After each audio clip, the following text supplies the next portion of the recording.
Hey everybody, this is Lance, the investing teacher, high school science teacher, teaching others how to invest and trade, bringing back the old phrase. It's been a while since I've used it. So we're going to look at the technical analysis, economic reports, and some earnings for October 20th to 24, 2025. We'll do SPY instead of SPX. So SPY, this week we had a very down day on the 10th, and then we started to consolidate the last few days. With this down move, there was under the EMAs, had a pretty stable MACD, and then it started to turn to negative, and we're still in the negative based on it.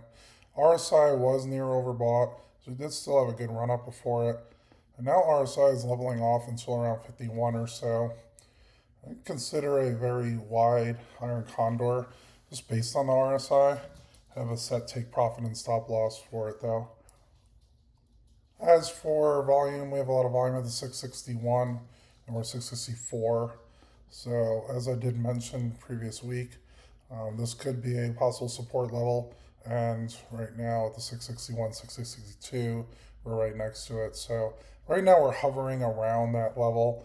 Saw a lot of volume on the Monday and then a decent amount of volume end of the week.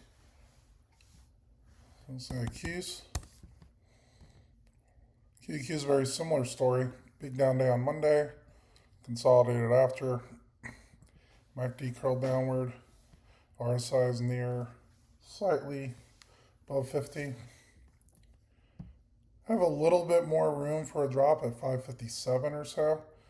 But as you can see, this is a big level here. If we touch the 557, it could be even more consolidation there. If it doesn't, you can look down to the 590 and there's less volume down here.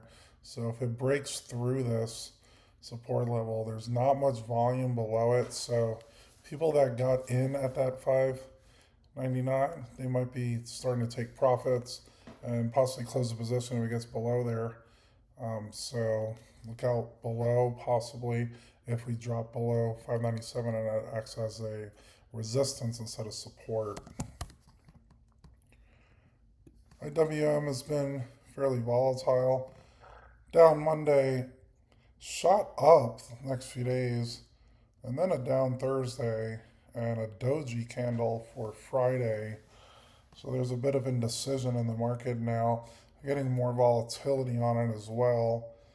We have a possible support at 244 and we're 243, so we slightly broke this high volume level, and there is some other volume levels at the 242, 241 levels.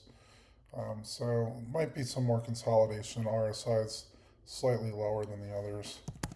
Volatility has gone up quite a bit, and if you look on the week, we actually had a high of 28.99, and this was during the day on Friday.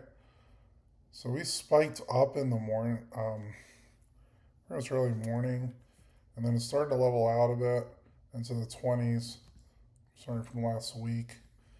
So based on that spike, could be more volatility. Have to do a bit with earth minerals, rare earths, but I actually didn't talk about it on the Discord in terms of uranium stocks that I'm looking into. I already bought some. I might buy more. Having quite a bit of volatility here.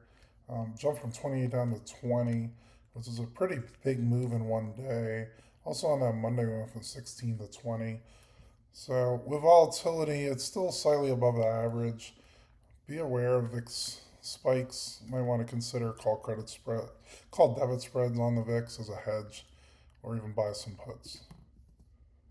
Earnings and calendar. Again, not much because of the economic government shutdown. So we're not seeing a lot of economic reports. That might be a reason why the volatility's been moving up, as I mentioned last week. A few of the FOMC members are speaking. And oil and home sales.